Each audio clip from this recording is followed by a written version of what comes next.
听见资本本期视频为您带来的是摩根士丹利在4月8日亚洲 TMT 闭门会。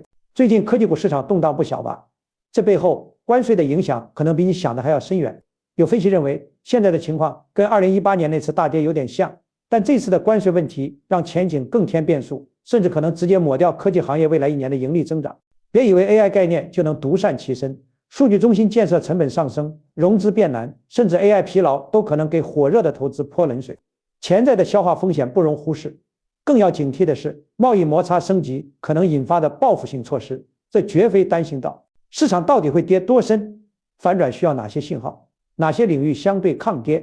比如传统科技周期股、某些特定设备商，或是像某个韩国电子巨头这样的大公司。为什么显示面板行业风向突变？投资策略需要调整。接下来是英文会议的全部内容，探讨了这些迫在眉睫的问题，分析了风险，也指出了像移动端高带宽内存这样的潜在新机会。如果您需要我的投研助理人工校对的中文文本，您可以在频道的 Patreon 上获取。Good afternoon and good morning, everyone. It is April 8th, Tuesday. Welcome to Morgan Stanley Asia TMT webcast. My name is Sean Kim. I'll be the moderator today, and apologies for a bit late today. Some technical issues. Note that this event is for Morgan Stanley institutional clients and financial advisors only, and this event is not for members of the press. If you're a member of the press, then please disconnect and reach out separately. Also note that this webcast and your questions may be recorded. During this webcast, you can also send us a question at any time on Ask a Question text box. I'll just kick off a bit first on the big picture on tariffs, and then pass it to my colleagues, Wadaki-san from Tokyo, Derek Yang and Charlie Chen in Taiwan. So on the tariffs, so we want to address several questions. So this is a chart for the SOX index in the red, and then we compare it to the previous 5 cycles. And the key question is how bad is it going to get? What is the impact on tech stocks? What we need to see, and then what are the criteria to see a reversal from here, and then finally stock implications. So on how bad this could get is for semis, we're already in the bear market, which started back in July 2024, where the SOX index peaked because revenue on a year-on-year basis for semiconductors globally peaked at the time. And we did correct, but there was this run from AI, but still we never made this new high. So we're now about 9 months into this downturn, and SOX index is about 40% down from its peak. And the market is basically telling us that it's headed towards something like what we saw in 2010 or 2018, where we had 4 distinct growth scares and bottom out in the 14 to 23% down range. On average, we were down about 18% during those periods. Right now, we're about close to about 10% for MSCI Asia IT as of yesterday. And these drawdowns were all fears of crisis and recession actually that did really materialize. It's a bit different by downturns. You had 2020 COVID downturn, which is a very quick bear market. The 2000 style bear market actually was very long. It lasted 30 months. And what you see is that the markets, typically if you go back to previous cycles, they bottom halfway through a recession. But we're only several days into this tariff reckoning, and it is hard to really call a bottom from here. And the probability of outcome is actually so wide from here that if you are rooting for the Fed to come in at some point, you basically want to have an accident happen, which is we don't want that because stocks will not hang in there for that long, and it is going to take a while for that for the data to pile up and for the Fed to act on them. So the outcome for this potential downturn is probably very similar to maybe the 2018 downturn, a most comparable drawdown, because back then we had a very frothy positioning and valuation. It wasn't AI back then, it was the cloud secular growth. We did have a trade war, mostly it was just China only, but it lasted very, very long, I think throughout the entire year. we also had concerns about the Fed policy error. And this time around, investors are not concerned, are concerned only about the Fed, but whatever these tariffs do to the economy. And so a lot of rhyming with the 2018 cycle and could get you about the 20% drawdown that you had back then. I think some of the similarities back then is, or remembering what triggered this sharp decline in actually Q4 of 18 was the setup was very similar, but the earnings into the Q3 earnings, I think into October, the earnings were pretty good. There was a beat across the board, but you saw a slew of stocks actually lowering guidance. And it wasn't just about FedEx or PPG. It was just like every tech company at the time, including Amazon, and that actually led to stocks actually falling as much as 10% across the board. And that's probably maybe a setup that could be similar if this thing keeps going, because the Q1 will be good because of a lot of demand pull forward, but the guide may be quite muted. It's getting close before selling becomes exhausted because you already had this massive pullback. But there is also there's always this short cycle rips on the way down, and you can see if I compare it to previous cycles. So the global financial crisis, you had more than 10% rallies 11 times for the S&P. Which eventually went down by 57%. During the 2018 downturn was actually 4 instances where stocks actually had short cycles rips on the way down. So I think this is quite common, what you're seeing on the way down.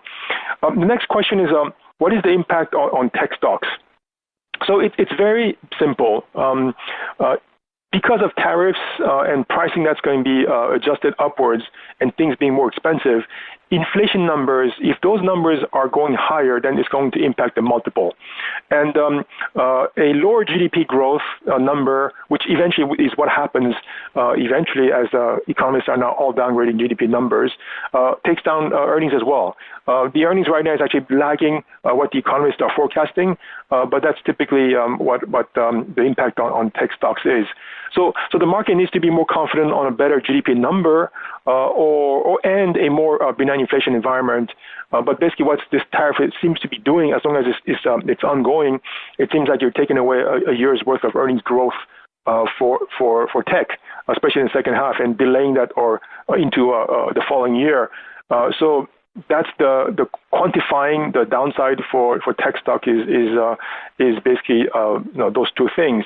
If I look at the MSCI Asia IT index, I think we're about 2.4 times kind of a type price to book multiple as an index. And if you go back to 18, we went slightly below 2 times. So I think on a multiple, you could see that much potential downside if this continues. And then on the growth side, it's basically about the economic growth adjustment that needs to come through. What do we need to see for a reversal of this downtrend? I mean, we all want to be bullish at the bottom because we know that long term, if you buy at the bottom, then you make a lot of money. But we need to see 2 things. I think one is the forward guidance that's going to be pretty bad. I think management teams, when we speak to companies, don't have any clear picture than investors do right now about the future. And the second is that stock reactions where companies guide down and then stocks do not go down. So if we have those 2, I think that would be a pretty good setup to turn more bullish on tech stocks. And we'll have to wait till we see that during earnings season in the coming weeks. GDP expectations are a lot lower now, but earnings have only come down a little bit. I mean, we've seen that this week, and the revenue is what's going to matter from here. So until we get that, I think things are going to be skewed a bit more negative. So, there's nothing, here to be lost by postponing buying right now. Don't sell it all or don't play for a bounce because you really don't know. This is just a time maybe to stand aside. What is the criteria to reverse from here? I think it's very interesting that this is quite different than previous downturns because everything hinges on the White House. A pivot, a de-escalation, This is basically a self-inflicted wound that can be fixed overnight if everyone resettles on a tariff. It's just that simple. It's very different than other major drawdowns. Like, for example, you cannot fix COVID in a day because it was a global pandemic. So that takes a long time. Or the tech meltdown that you saw in previous tech downturn because you over-invested for multiple years. So it takes a while to unwind that. Or things like accumulating tons of bad mortgages.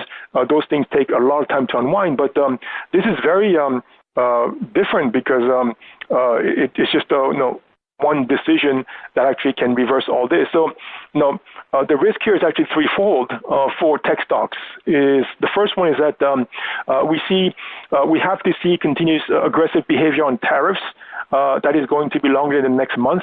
Because the time is ticking. As long as the tariff continues, that actually increases the probability of earnings moving much lower and a recession.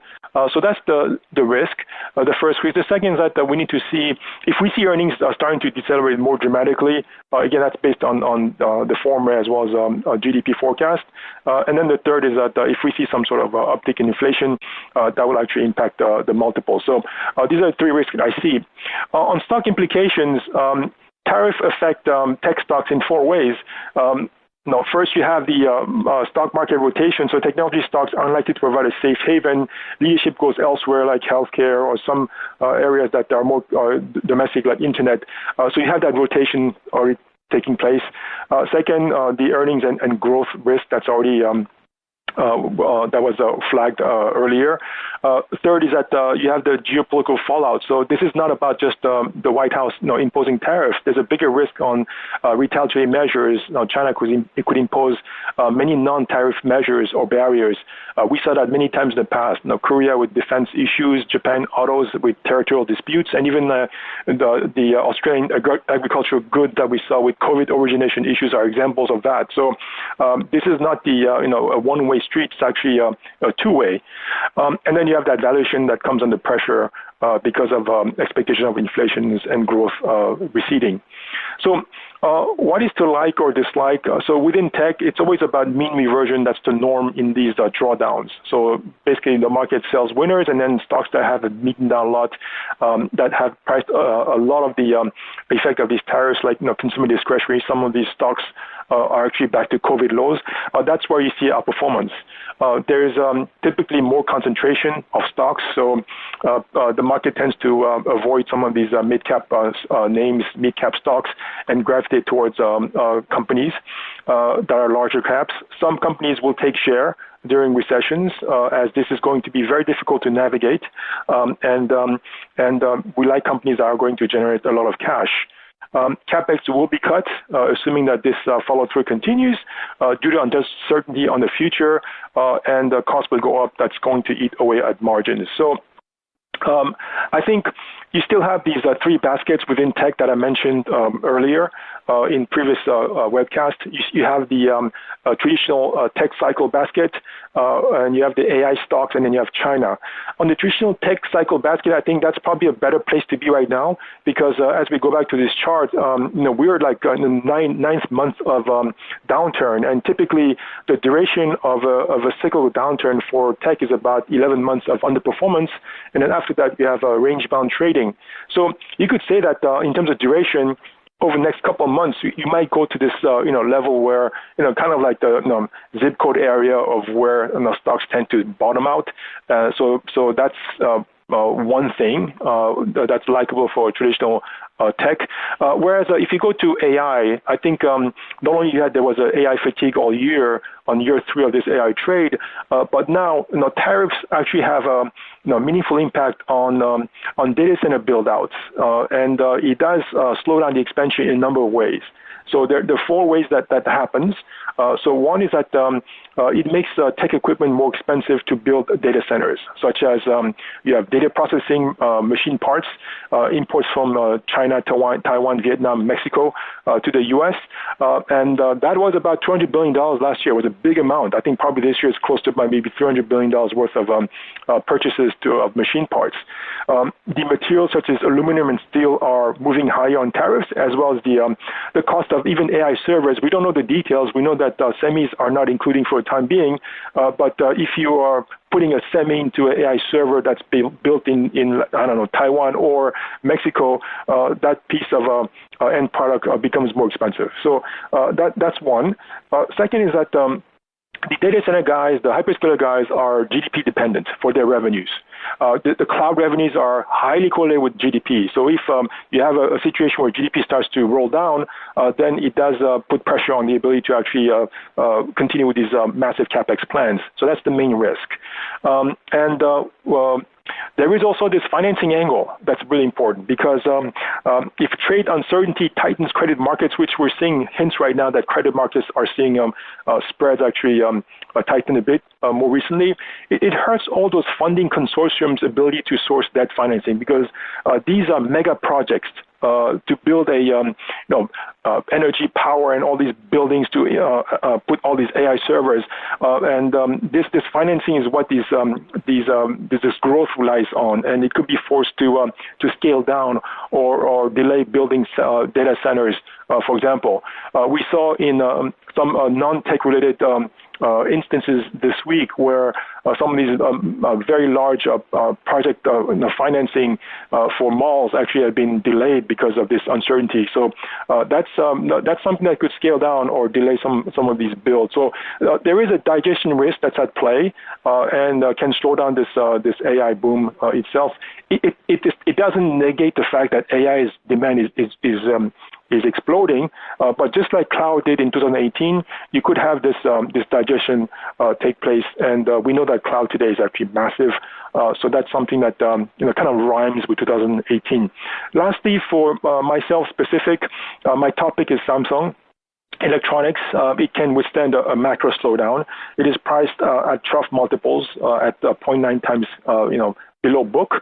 It has optionality for future growth by taking potentially or qualifying for this HBM thing in the future. And then it's buying back close to about a million shares every day. So I feel really comfortable if I own that stock on a relative basis within tech, and I would not favor anything else in my coverage within Korea. So I took a lot of time, so let me pass back to my colleagues here. So Charlie, you have some outlook on TSMC, especially on the core side. Can you give us some of your insights and what you're seeing there? Yeah, so for TSMC, I think typically it's a safe harbor in these environments. But I think there are three major uncertainties, right? One is tariff, another one is the Intel JV, and lastly is the AI semi outlook, right? That could be verified by their 2026 cost forecast. So maybe I start with the tariff impact because for upstream semi we did some scenario analysis, meaning that if we follow our U.S. tech analysis view, the AI less sensitive to tariff, consumer tech, for example, Apple iPhone more sensitive, we would see around a 2% impact to the foundry demand at least. And in that environment, we sort of more prefer to own two themes. One is that the China smartphone supply chain, which doesn't need to export to the U.S., and otherwise China localization trend. There's a semi-cap names, good quality IC design company, MediaTek, Synergy. Those are names we prefer. And also to address the Intel JV overhang, no matter myself or Joe Moore, we put out notes talking about how it kind of a nonsense to do that at JV from technical or business perspective. I would skip those details, but I want to give some time frame for this so-called outcome or decision.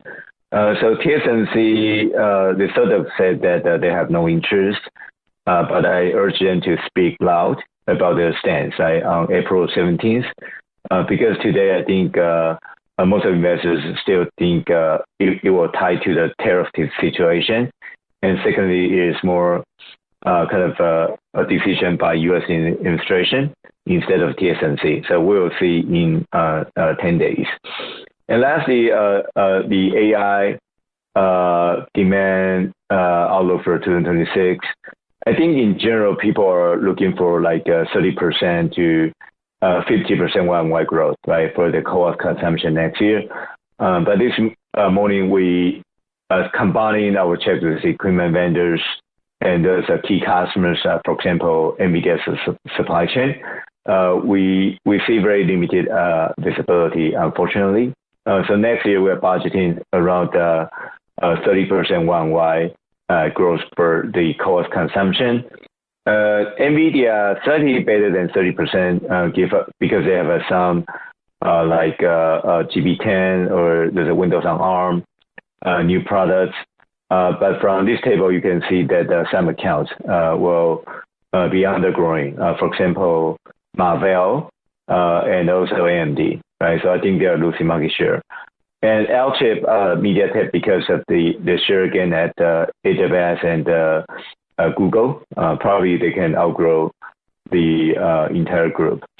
So I think that kind of a TSMC's decision or allocation would be disclosed maybe in the mid-May. That would be a very important sort of the catalyst for the AI supply chain. Otherwise, China AI demand remains to be very strong. So this chart shows the gaming graphic spot price in China. It gets sold out immediately after the DeepSeek 5090 graphic card is also very popular. So I think inside of China, the demand remains to be very, very strong. And last one, maybe on some TSMC frequently asked question, whether TSMC need to pay a tariff. So first of all, the direct shipment to the U.S. is only low single digits, very small. And customers will need to pay the tariff for those shipments, right? So I think for TSMC's coming earning impact, I think it really depends on those downstream dynamic, meaning whether AI CapEx will be cut, whether AI servers will be charged additional kind of tariff. But for the semiconductor chip itself, right, from Taiwan, it is now still exempt by the U.S. administration. Yeah, let me stop here and hand over back to Sean. Thank you. Yeah, thanks for that.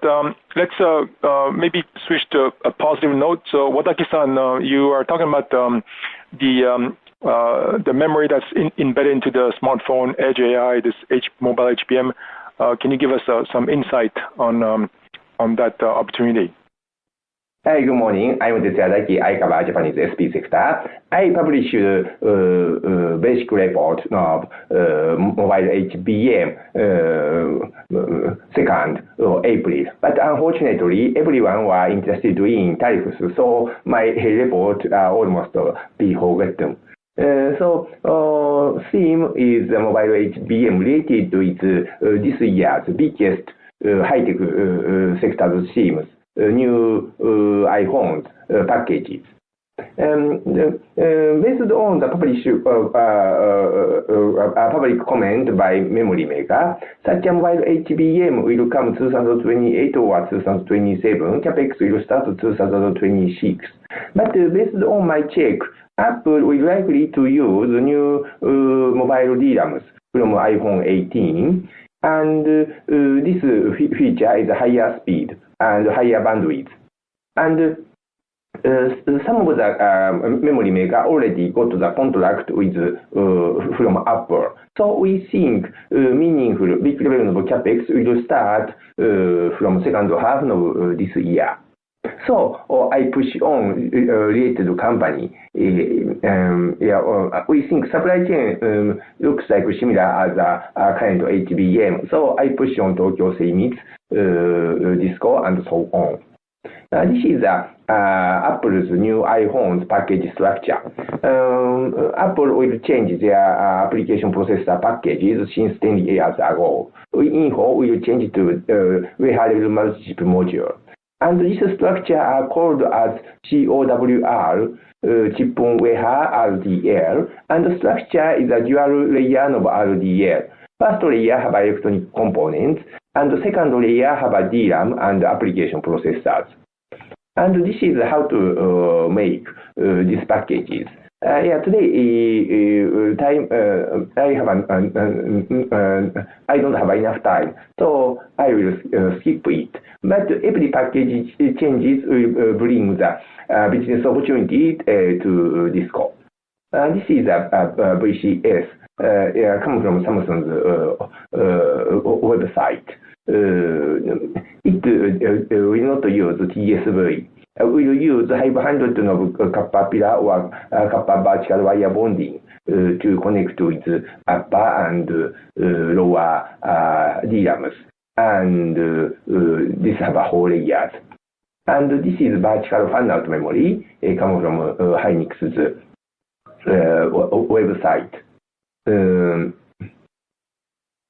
And we think Apple's focus is how to thin packages. So we think many grinders will be required.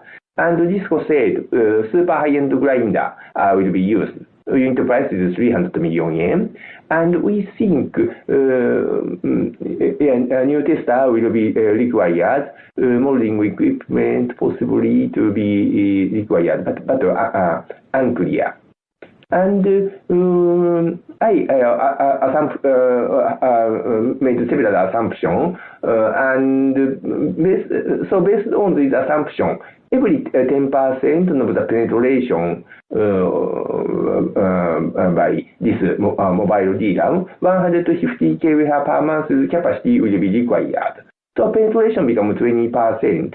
Required capacity will become higher than last year's HBM capacity. So I think it will bring the great opportunity to assemble equipment maker. This is my assumption of HBM-related equipment demand. So laser tester, prober will receive meaningful benefit. Especially, Disco will receive the meaningful benefit. Tester, interesting, but everyone have a concern about testers' demand rebound from this July. And memory probe card maker also looks like interesting. My colleague, Mr. Hasegawa, Micronix Japan, this stock looks like interesting as Mr. Hasegawa said. Prober, Tokyo Semis and Tokyo Electron is providing. And Tokyo Semis will receive the meaningful benefit from this trend. Tokyo Electron's company size is too big.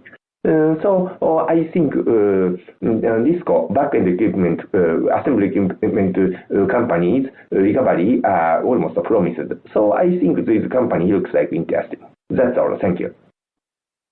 All right, thanks, Wadaki-san. So let's go to Derek. You have an update on panels? Sure.